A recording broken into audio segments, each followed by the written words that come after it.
Without, the night was cold and wet. But in the small parlour of Laburnum Villa, the blinds were drawn, and the fire burned brightly.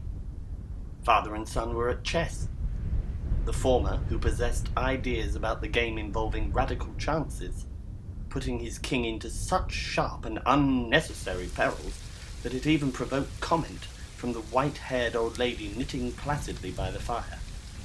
"Hark at the wind," said Mr. White, who, having seen a fatal mistake after it was too late, was amiably desirous of preventing his son from seeing it.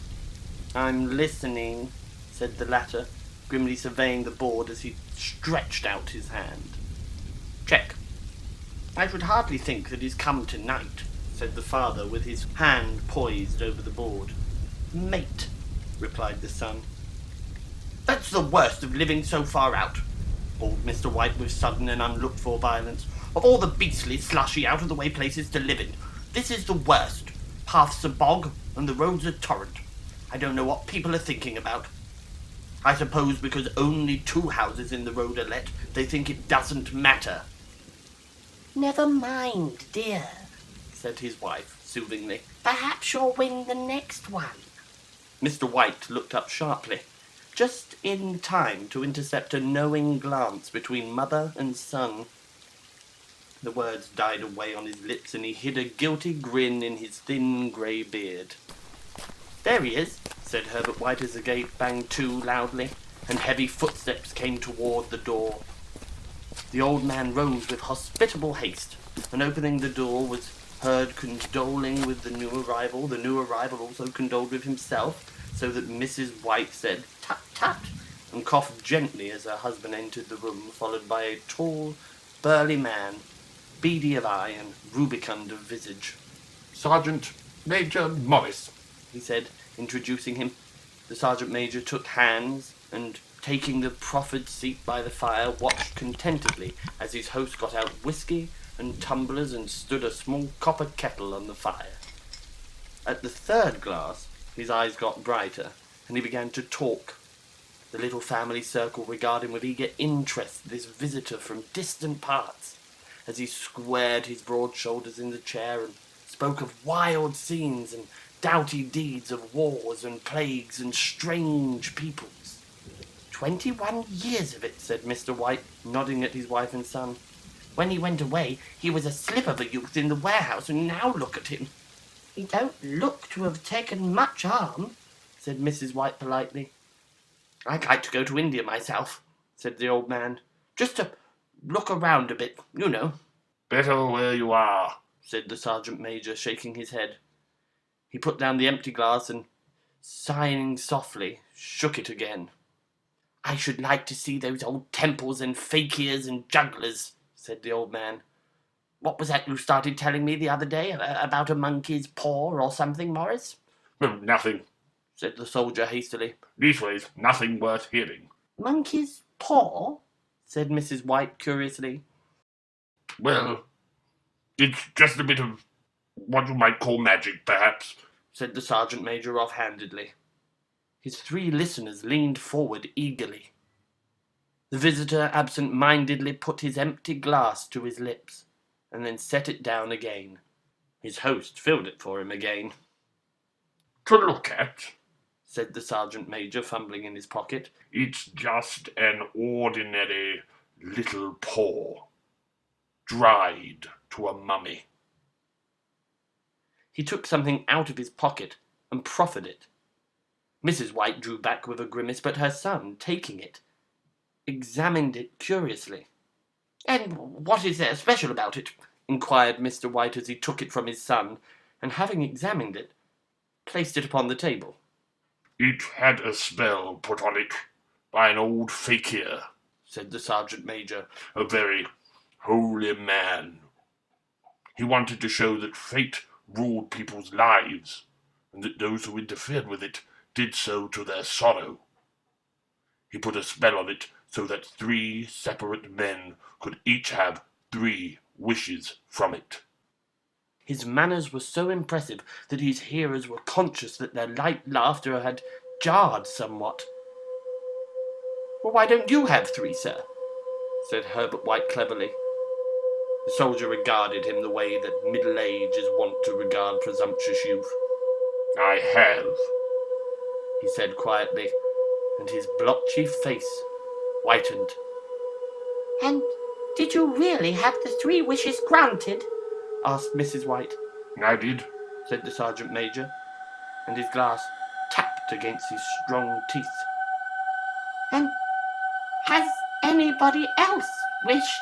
persisted the old lady. The first man had his 3 wishes, yes. Was the reply. I don't know what the first 2 were, but the 3rd was for death. That's how I got the paw. His tones were so grave that a hush fell upon the group. If you've had your 3 wishes, it's no good to you now then, Morris, said the old man at last. What do you keep it for? The soldier shook his head. Fancy, I suppose. He said slowly, I did have some idea of selling it, but I don't think I will. It's caused me enough mischief already. Besides, people won't buy. They think it's a fairy tale, some of them. And those who do think anything of it want to try it first and pay me afterward. If you could have another 3 wishes, said the old man, eyeing him keenly, would you have them? I don't know, said the other. I don't know. He took the paw and, dangling it between his forefinger and thumb, suddenly threw it upon the fire.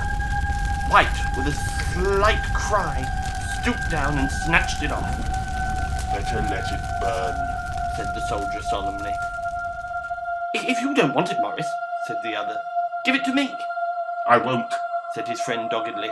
I threw it on the fire. If you keep it, don't blame me for what happens. Pitch it on the fire like a sensible man. The other shook his head and examined his possession closely. How do you do it? He inquired. Hold it up in your right hand and wish aloud, said the sergeant major. But I warn you of the consequences. Sounds like the Arabian Nights, said Mrs. White, as she rose and began to set the supper. Don't you think you might wish for 4 pairs of hands for me? Her husband drew the talisman from his pocket, and all 3 burst into laughter as the sergeant major, with a look of alarm on his face, caught him by the arm. If you must wish, he said gruffly, wish for something sensible. Mr. White dropped it back in his pocket and, placing chairs, motioned his friend to the table. In the business of supper, the talisman was partly forgotten, and afterward the 3 sat listening in an enthralled fashion to a second instalment of the soldier's adventures in India. If the tale about the monkey's paw is not more truthful than those he has been telling us, said Herbert, as the door closed behind their guest, just in time to catch the last train, we shan't make much out of it. Did you give anything for it, father? inquired Mrs. White, regarding her husband closely. A trifle, said he, colouring slightly. He didn't want it, but I made him take it, and he pressed me again to throw it away. Likely, said Herbert with pretended horror. Why, we're going to be rich and famous and happy. Wish to be an emperor, father, to begin with, then you can't be henpecked. He darted around the table, pursued by the maligned Mrs. White, armed with an antimacassar. Mr. White took the paw from his pocket and eyed it dubiously. I don't know what to wish for, and that's a fact, he said slowly. It seems to me I've got all I want. If you only cleared the house, you'd be quite happy, wouldn't you? Said Herbert with his hand on his shoulder. Well, wish for £200 then. That'll just do it. His father, smiling shamefacedly at his own credulity, held up the talisman as his son, with a solemn face somewhat marred by a wink at his mother, sat down and struck a few impressive chords. I wish for £200, said the old man distinctly. A fine crash from the piano greeted his words, interrupted by a shuddering cry from the old man. His wife and son ran towards him. "It moved!" he cried, with a glance of disgust at the object as it lay on the floor. "As I wished! It twisted in my hand like a snake." "Well, I don't see the money," said his son, as he picked it up and placed it on the table, "and I bet I never shall." It must have been your fancy, father, said his wife, regarding him anxiously. He shook his head. Never mind. Never mind, though. There's no harm done. But it gave me a shock all the same." They sat down by the fire again while the two men finished their pipes. Outside, the wind was higher than ever, and the old man started nervously at the sound of a door banging upstairs. A silence unusual and depressing settled on all three, which lasted until the odd couple rose to retire for the rest of the night. "I expect you'll find the cash tied up in a big bag in the middle of your bed," said Herbert as he bade them good night. "And something horrible squatting on top of your wardrobe watching you as you pocket your ill-gotten gains." He sat alone in the darkness, gazing at the dying fire and seeing faces in it. The last was so horrible and so simian that he gazed at it in amazement. It got so vivid that, with a little uneasy laugh, he felt on the table for a glass containing a little water to throw over it. His hand grasped the monkey's paw, and with a little shiver he wiped his hand on his coat and went up to bed.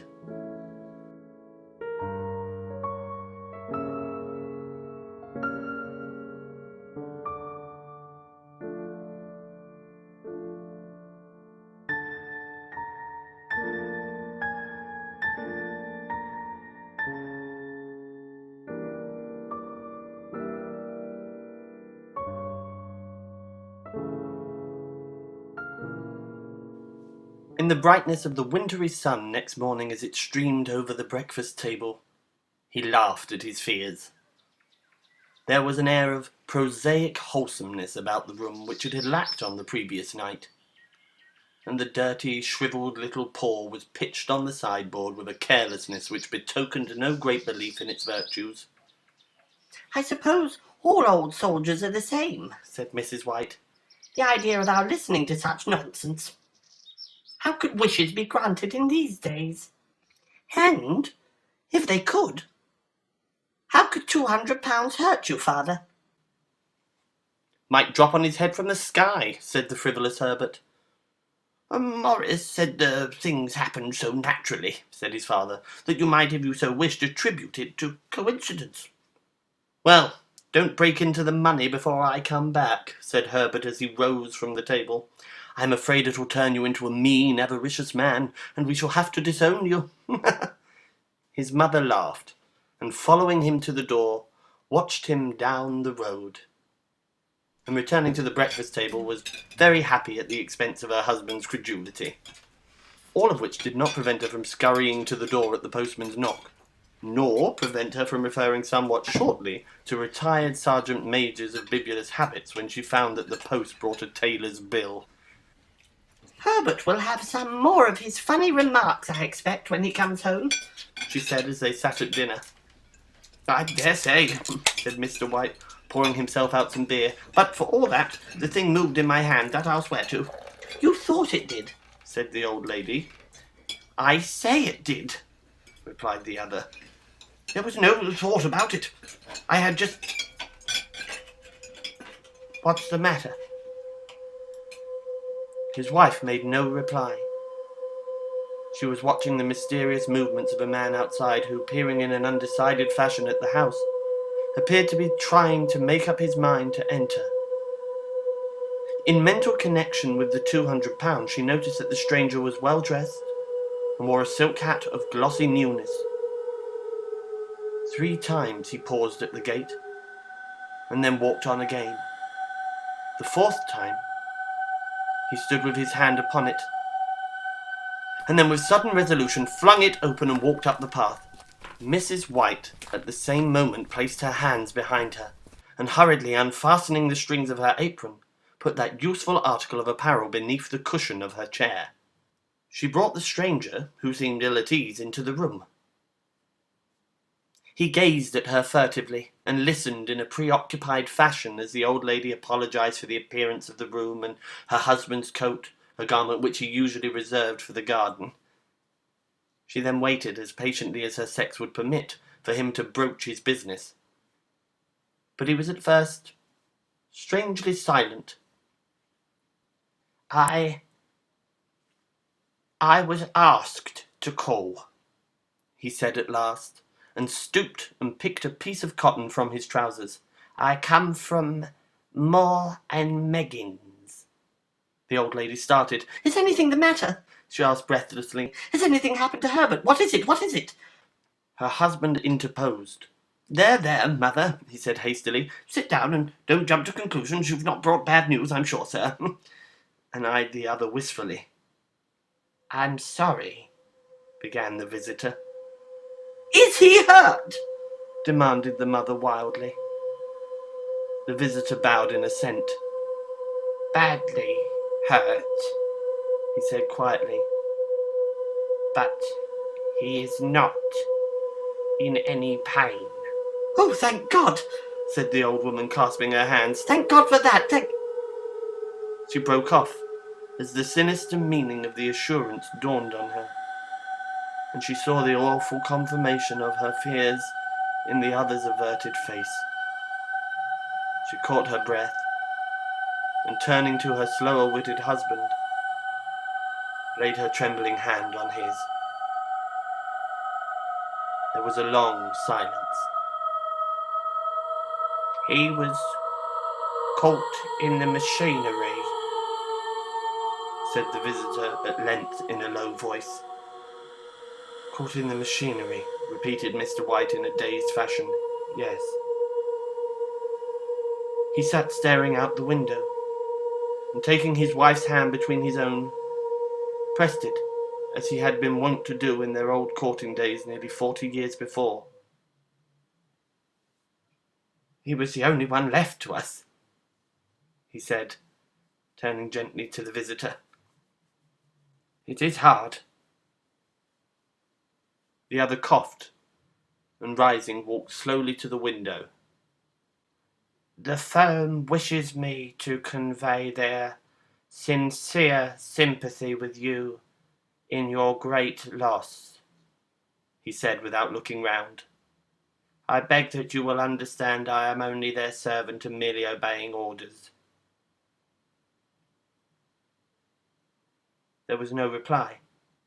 The old woman's face was white, her eyes staring, and her breath inaudible. On the husband's face was a look such as his friend the sergeant might have carried into his first action. I was to say that Moore and Meggins disclaim all responsibility, continued the other. They admit no liability at all. But in consideration of your son's services, they wish to present you with a certain sum as compensation. Mr. White dropped his wife's hand, and rising to his feet, gazed with a look of horror at his visitor.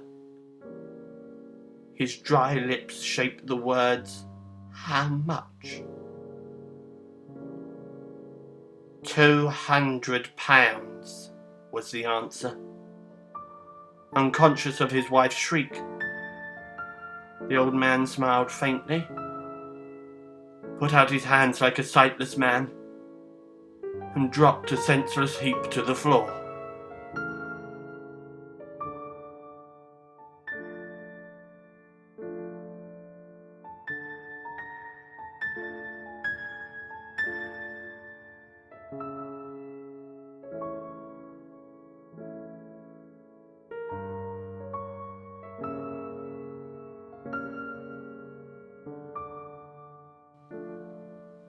In the huge new cemetery some 2 miles distant, the old people buried their dead and came back to the house steeped in shadows and silence.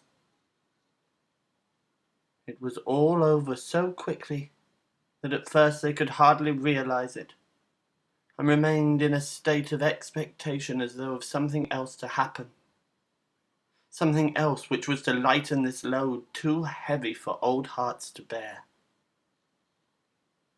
But the days passed, and expectations gave way to resignation. The hopeless resignation of the old, sometimes miscalled apathy. Sometimes they hardly exchanged a word, for now they had nothing to talk about, and their days were long to weariness.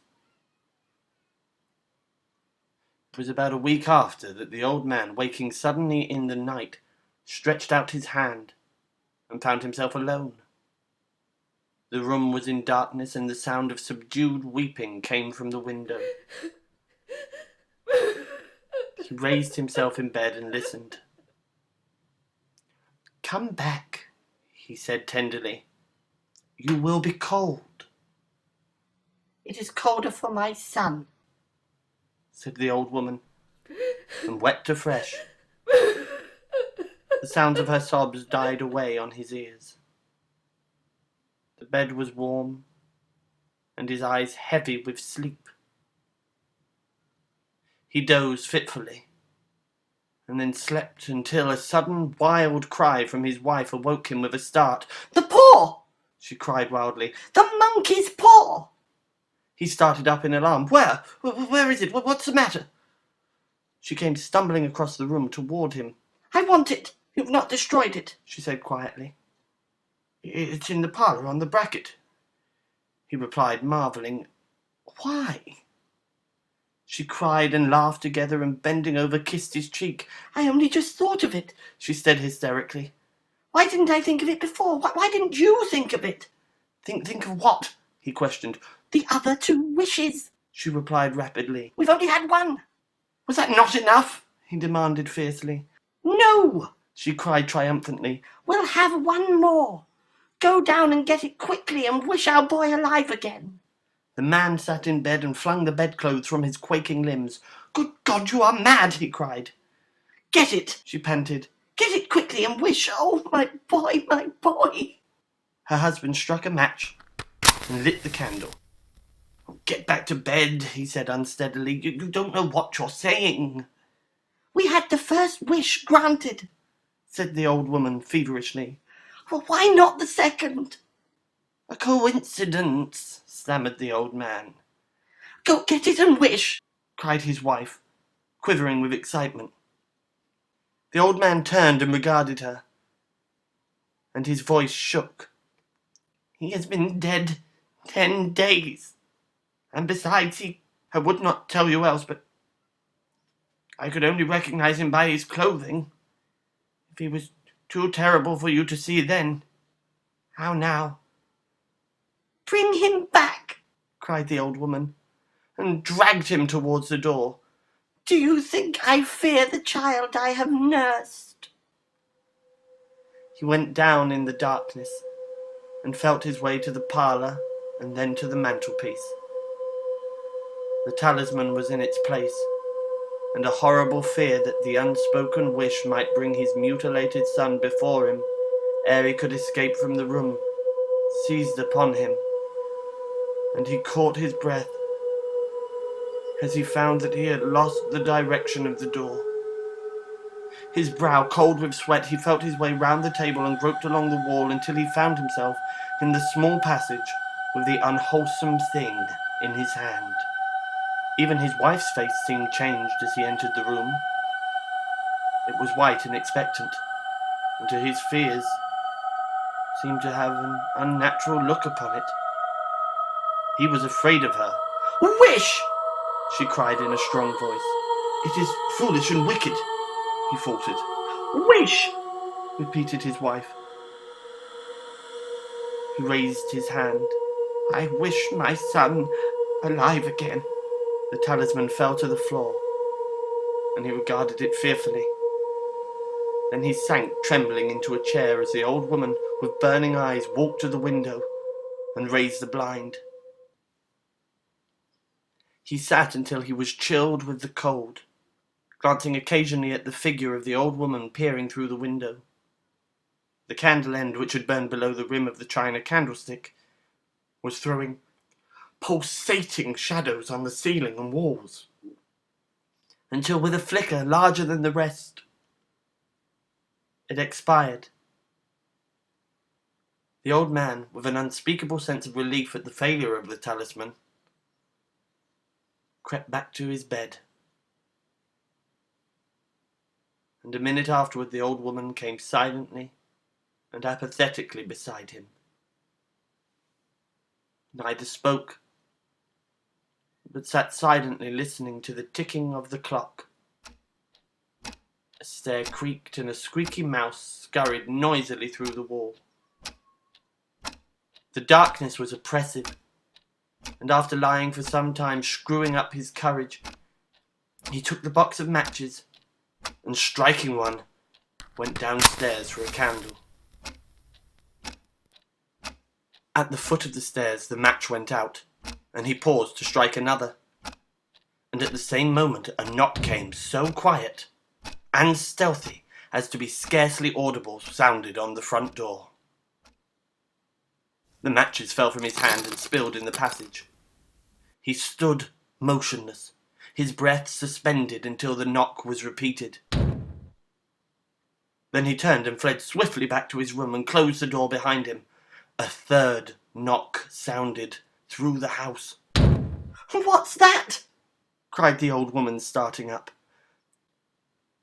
"A rat," said the old man in shaking tones. A rat, it passed me on the stairs." His wife sat up in bed listening. A loud knock resounded through the house. "It's Herbert!" She ran to the door, but her husband was before her and, catching her by the arm, held her tightly. "What are you going to do?" he whispered hoarsely. "It's my boy! It's Herbert!" she cried, struggling mechanically. "I forgot it was 2 miles away. What are you holding me for? Let go, I must open the door." "For God's sake, don't let it in!" cried the old man, trembling. "You're afraid of your own son!" she cried, struggling. "Let me go! I'm coming, Herbert, I'm coming!" There was another knock, and another. The old woman, with a sudden wrench, broke free and ran from the room. Her husband followed to the landing and called after her appealingly as she hurried downstairs. He heard the chain rattle back, and the bolt drawn slowly and stiffly from the socket. Then the old woman's voice, strained and panting. "The bolt! Come down, I can't reach it!" But her husband was on his hands and knees, groping wildly on the floor in search of the paw. If only he could find it before the thing outside got in. A perfect fusillade of knocks reverberated through the house. He heard the scraping of a chair as his wife put it down in the passage against the door. He heard the creaking of the bolt as it came slowly back, and at the same moment he found the monkey's paw and frantically breathed his third and last wish. The knocking ceased suddenly, although the echoes of it were still in the house. He heard the chair drawn back, and the door opened. A cold wind rushed up the staircase, and a long, loud wail of disappointment and misery from his wife gave him the courage to run down to her side, and then to the gate beyond. The street lamp, flickering opposite, shone on a quiet and deserted road.